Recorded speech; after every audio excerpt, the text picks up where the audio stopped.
Hello, स्वागत है आप सबका मिशन 10th चैंपियन पर। जैसे कि हम लोग एक सीरीज स्टार्ट कर रखे हैं शिखर बैच के नाम से और उस सीरीज में आप लोगों को हर वो चीज़ को प्रोवाइड किया जा रहा है जो 2027 के एग्जामिनेशन को लेकर काफ़ी सीरियस है और अपने तैयारी में जान लाना चाहते हैं। तो उनके लिए हम लोग सीरीज मतलब सीक्वेंस वाइज में हर क्लास को वीडियो को अपलोड कर रहे हैं यूट्यूब पर। तो बस आप लोग को डेली क्लास को अटेंड करना है और डेली बेसिस पे वॉच करना है।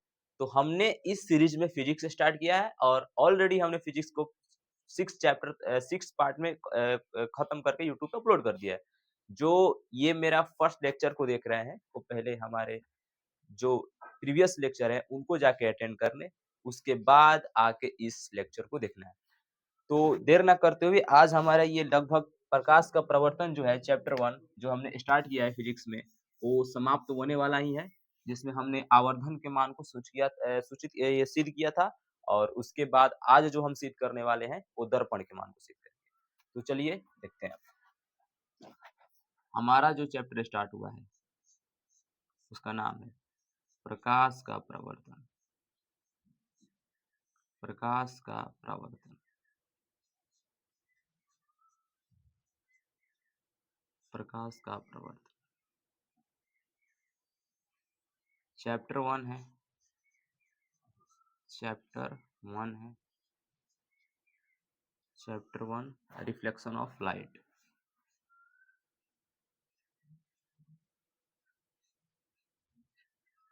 Reflection of light.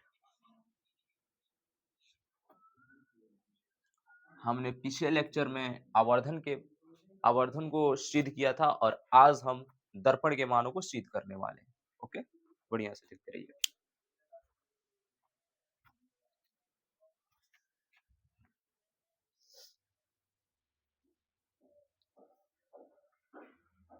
हमने दर्पण का एक सूत्र बताया था, पहले उस सूत्र पे ध्यान दो।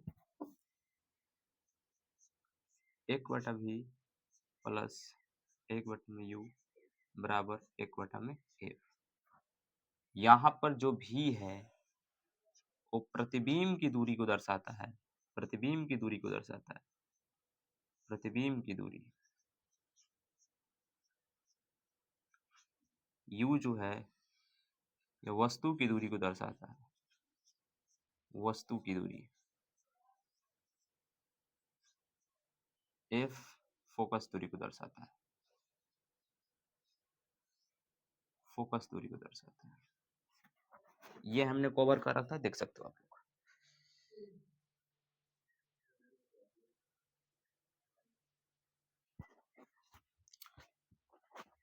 इसको कैसे लिखना है? अगर हम यहाँ पे लिखें तो लिखना प्रतिबिंब की दूरी। प्रतिबिंब की दूरी। प्रतिबिंब की दूरी बराबर होगा माइनस के v। वस्तु की दूरी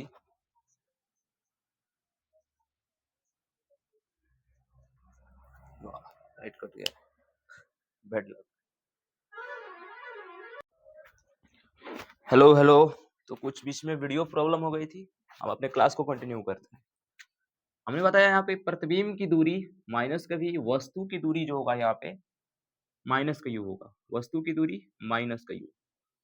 वस्तु का दूरी माइनस का u और फोकस जो होगा, फोकस दूरी, फोकस दूरी यहाँ पर f होगा।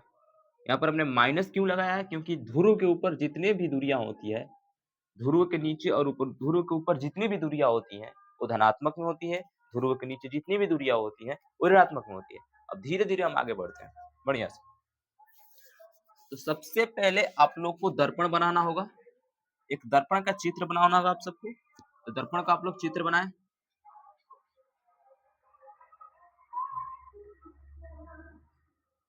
सिद्ध करने की जो स्टार्टिंग की प्रक्रिया होती है, हमें बिल्कुल ऐसे ही एग्जाम में भी लिखना है।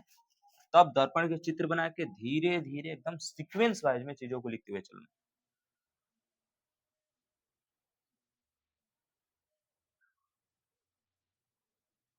दर्पण के मध्य वाले जो रेखा होते है, पता है कि आप लोगों को क्या कहा जाता है इसको? यहाँ पर ये बिंब है, ए डैश बी डैश, और ये दर्पण का ध्रुव है, बीच में वक्रता केंद्र होता है जिसे हम सी से सूचित करते हैं, और ये एफ है। वक्रता केंद्र के आधी क्या होता है? फोकस होता है। वक्रता केंद्र और ध्रुव के आधा क्या होता है? फोकस होता है। अब हमें क्या करना है कि इसको व्यास बना लो एम और एम डैश। यहां से जो प्रकाश की किरणें आएंगी वो परावर्तन के बाद कहां से होकर गुजरेंगी? फोकस से होकर गुजरेंगी। फोकस से होकर गुजरेंगी, ये पता है, फोकस से होकर गुजरेंगी। एक प्रकाश की किरण वक्रता केंद्र से होकर गुजरेगा,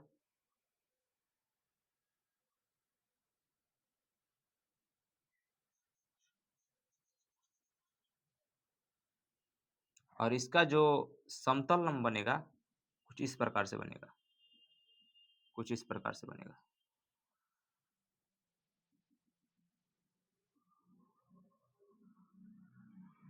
बढ़िया से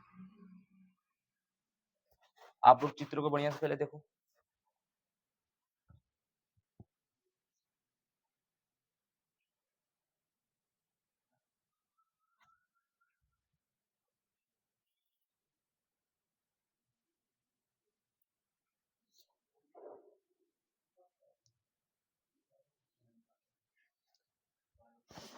अब क्या करना है कि हमें अब इसमें यहाँ पर m मानो, इसको m डैश m, यहाँ पे तुम ध्यान से देखोगे तो m का जो व्यास, m का जो ये व्यास बन रहा है, m का जो व्यास बन रहा है कुछ इस प्रकार से बन रहा है, कुछ इस प्रकार से बन रहा है, नीचे की तरफ बनेगा जिसको हम n नाम दे देते हैं यहाँ पे n।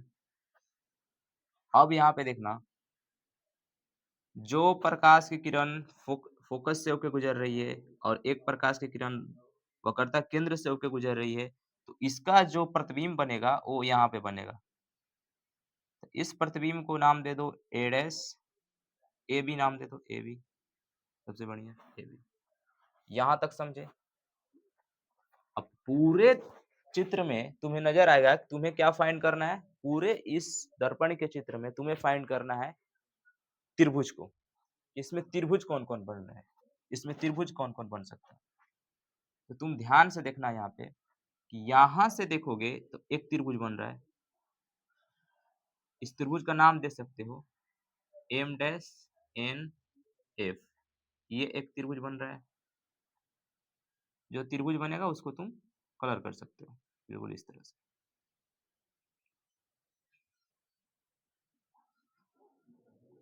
ये त्रिभुज है। फिर देखोगे यहां पर एक त्रिभुज बन रहा है,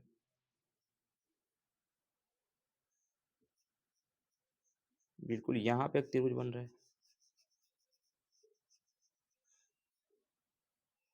जिसका नाम दे सकते हो त्रिभुज, ऊपर का ए डैश नाम तो ए डैश बी एफ। दो त्रिभुज यहाँ पे बन रहा है, दो त्रिभुज यहाँ पर दिखाई दे रहा है। आप लोग देखो मैंने दो त्रिभुज को यहाँ पे फाइंड किया। अब नेक्स्ट चलते हैं, अब लैंग्वेज में लिखो इसको, त्रिभुज यहाँ पे लिखो त्रिभुज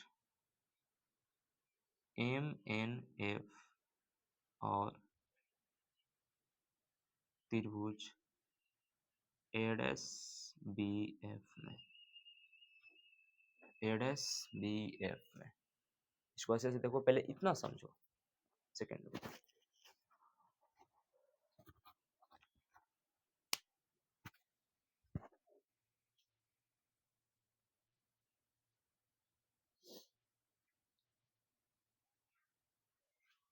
दोनों को जब कंबाइन करके लिखोगे तो क्या लिखोगे?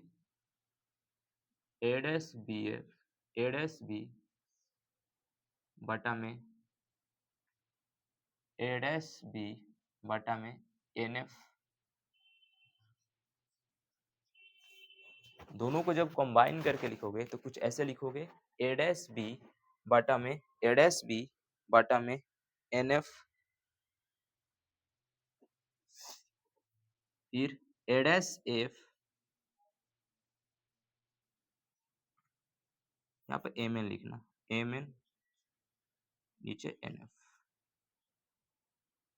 जहां पर तुम देखोगे कि एम एन, एम और एन किसके समरूप है, एम और एन किसके समरूप है, समरूप के मतलब होता है दोनों एक बराबर, समरूप का चिन्ह होता है, तो एम एन बराबर ए बी का समरूप होगा और एन एफ यहाँ पे समरूप होगा ए एफ। यहाँ तक समझे, यहाँ तक बिल्कुल क्लियर है।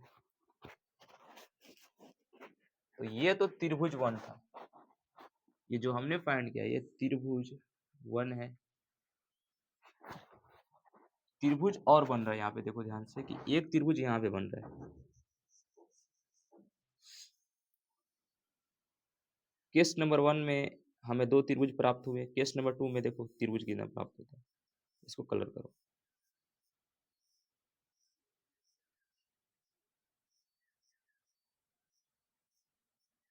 ए डैश बी डैश सी, यहाँ पे लिखो त्रिभुज ए डैश बी डैश सी। और एक त्रिभुज देखो कहाँ बन रहा है, एक त्रिभुज ध्यान से देखो कि एक त्रिभुज बन रहा है यहाँ पर, बिल्कुल यहाँ पे बन रहा है।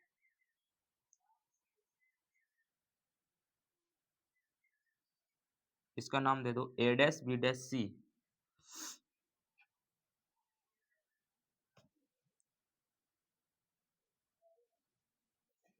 ए डैश बी डैश सी नाम दो इसको, ए डैश बी डैश सी।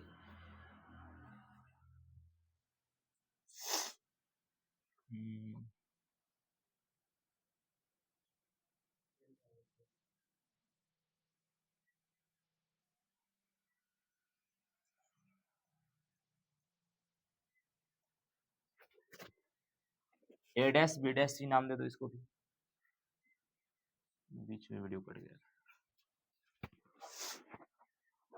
ओ मिकवा चल रहा है ना, मिकवा चल रहा है। चल रहा है।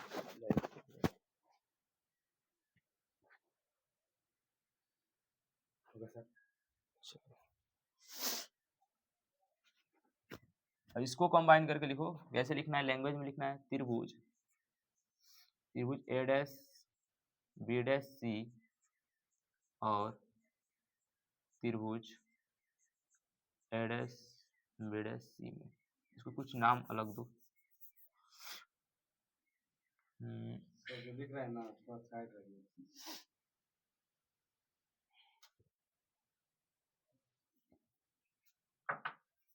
बी डैश ए डैश सी नाम दो, त्रिभुज ए डैश बी डैश सी और त्रिभुज बी डैश ए डैश सी में, त्रिभुज ए डैश बी डैश सी में दोनों को जब कंबाइन करके लिखोगे तो क्या लिखोगे, ए डैश बी डैश बटा में ए डैश बी डैश बटा में बी सी, यहाँ पे लिखो बी डैश ए डैश बटा में बी सी। यहाँ पे समरूप क्या है, यहाँ पे समरूप क्या होगा, तो समरूप यहाँ पे होगा ए डैश बी डैश समरूप है बी और सी के, और यहाँ पे बी ए समरूप है बी और सी के, दोनों यहाँ पे समरूप है। हमने क्या किया स्टार्टिंग से, केस नंबर 1 में हमने क्या किया था, केस नंबर 1 में किया था कि 2 त्रिभुज लिए, एक त्रिभुज यहाँ पे है और एक त्रिभुज यहाँ पे है, एक त्रिभुज यहाँ और एक त्रिभुज यहाँ पे है। केस नंबर 2 में हमने क्या किया, एक त्रिभुज यहाँ पे है और एक त्रिभुज यहाँ पे, दोनों को हमने कंबाइन करके कुछ ये सूत्र प्राप्त किया इसका।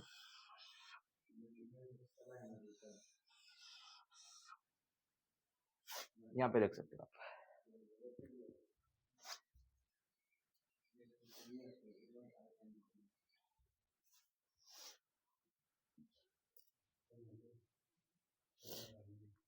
इसमें अब क्या करना है कि आपको इसको समीकरण 1 मानना है, आपको इसको समीकरण 1 मानना है और इसको मानना है समीकरण 2। समीकरण 1 और समीकरण 2।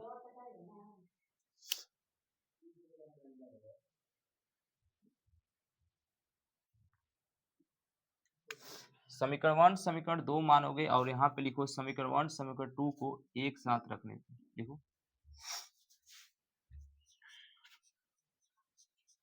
समीकरण 1 और समीकरण 2 को रखने पर दोनों को अब साथ में रखो। इंक भर लेता हूँ, दोनों को साथ में रखो, दोनों को साथ में रखो और इसको देखो।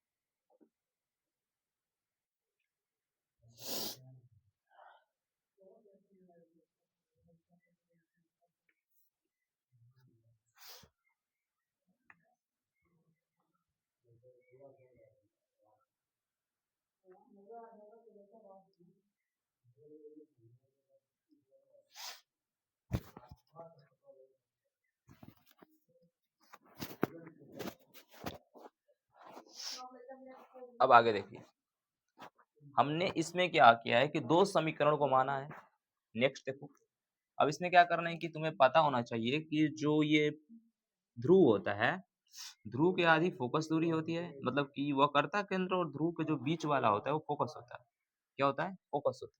तो इसके आधा तुम लिख सकते हो कैसे, यहाँ पे दोनों को जब समीकरण 1 को रखोगे एक में तो क्या लिख सकते हो, यहाँ पे लिखना बढ़िया से ए डैश बी। यहाँ पे एक चीज नोटिस करना थोड़ा सा,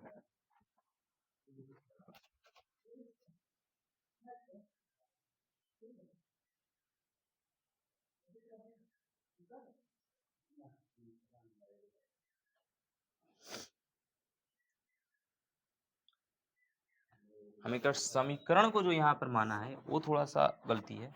समीकरण को स्टार्टिंग से मानना है, यहाँ पे समीकरण को बढ़िया से मान लो। जो हमने त्रिभुज को फाइंड किया है वो थोड़ा सा रॉन्ग वे में है, उसको देख लो।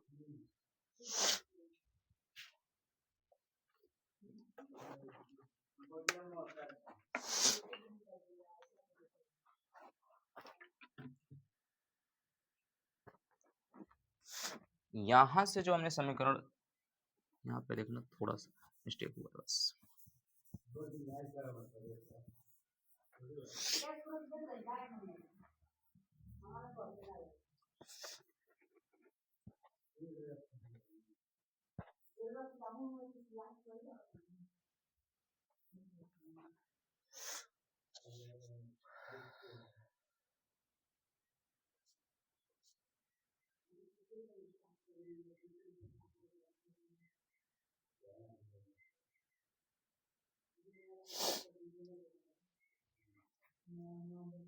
हमें त्रिभुज क्या लेना है समझना, हमें हमें केस नंबर 1 में त्रिभुज क्या लेना है। यहाँ पे देखो, केस नंबर 1 में हमने ये ले लिया। केस नंबर 2 में हमें त्रिभुज क्या लेना था, यहाँ पे त्रिभुज ये वाला लेना था, एम डैश पी एन, ये वाला त्रिभुज लेना था। हमने लिया ये वाला, ठीक है। इस त्रिभुज को बढ़िया से ध्यान से देखो।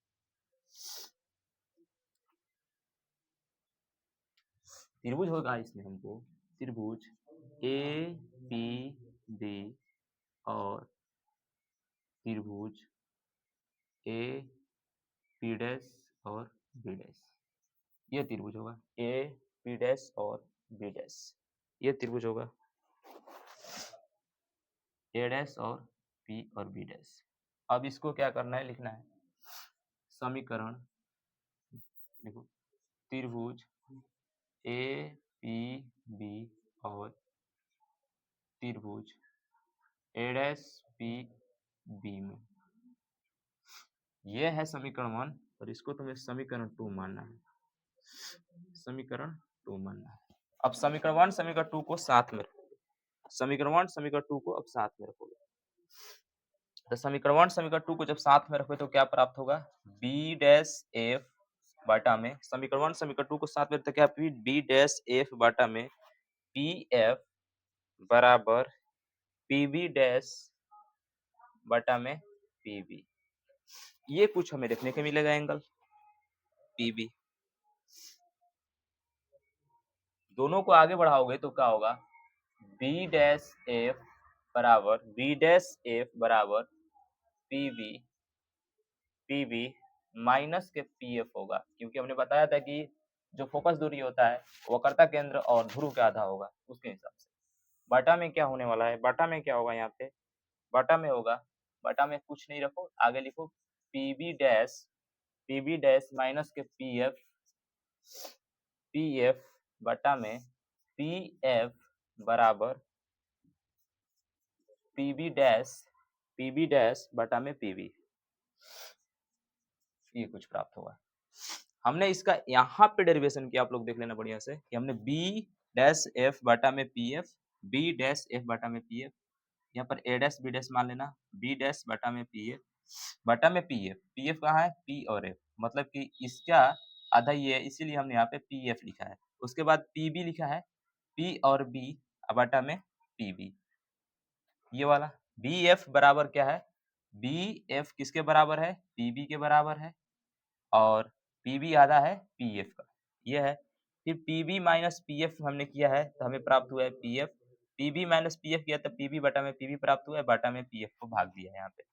यहाँ पर पीएफ जो है इसको हमने क्या किया है, भाग दिया है, यहाँ पर क्या किया है, भाग दिया है। अब यहाँ पे ध्यान से देखना, पीबी जो होगा ना, यहाँ पर पीबी, पी और बी जो होगा ये प्रतिबिंब की दूरी होगा, पीबी क्या होगा, प्रतिबिंब की दूरी होगा, पीबी प्रतिबिंब की दूरी। अब समझते चलना बढ़िया से, यहाँ पर जो पीबी होगा हमें क्या प्राप्त हुआ है, इसे प्राप्त हुआ है बी एफ प्राप्त हुआ है, पीबी प्राप्त हुआ है, और उसके बाद पीबी प्राप्त हुआ है, और उसके बाद पीएफ प्राप्त हुआ है। अब ये सब को हमें बताना है कि ये सब किसका डेरिवेशन है, इसका मतलब क्या हुआ है, समझ आए, ये सब बताना है हमें। तो पीबी यहाँ पे क्या होगा, प्रतिबिंब की दूरी होगा, मतलब कि प्रतिबिंब से ध्रुव की दूरी पीबी है, प्रतिबिंब से ध्रुव की दूरी होगा, प्रतिबिंब से ध्रुव की दूरी होगा, यहाँ पर पीबी। उसके बाद पीबी डैश है प्रतिबिंब से ध्रुव, पीबी क्या होगा, पीबी होगा पीबी बिंब की दूरी, पीबी बिंब और ध्रुव की दूरी, बिंब और ध्रुव की दूरी, ध्रुव की दूरी, पीबी यहाँ पे क्या होगा, बिंब और ध्रुव की दूरी, पीएफ फोकस दूरी होगा जो ये माइनस भी होगा, और प्रतिबिंब की दूरी माइनस के यू, और पीएफ जो होगा ये फोकस दूरी होगा, क्या होगा, फोकस दूरी होगा, फोकस दूरी मतलब ये क्या होगा, एफ होगा, क्या होगा, एफ होगा, माइनस का एफ होगा, माइनस यहाँ पे छूटा, यहाँ पर भी माइनस कर देंगे बस। नेक्स्ट चलो, इतना डेरिवेशन पहले बढ़िया समझ में आया, देखो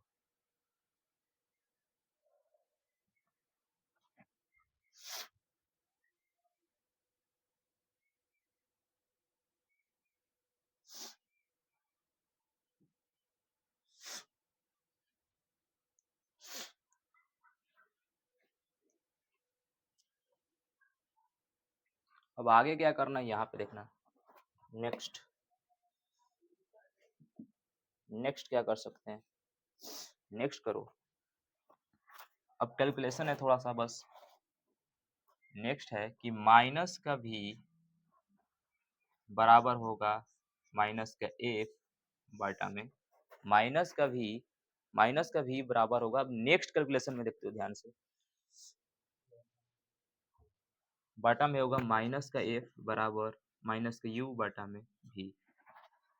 अब धीरे धीरे कैलकुलेशन को समझते हुए चलना है, माइनस के भी बराबर माइनस का एफ बटा में माइनस का एफ बराबर माइनस के यू बटा में भी, ये समझते हुए चलना है।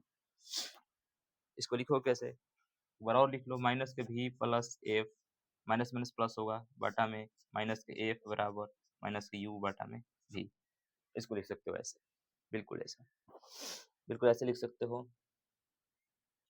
क्योंकि यहाँ पर भी माइनस हो जाएगा, क्योंकि माइनस यहाँ पर है तो माइनस माइनस यहाँ पे क्या होगा, कट जाएगा, माइनस माइनस वहाँ पे क्या होगा, कटेगा, उसका डेरिवेशन कटेगा।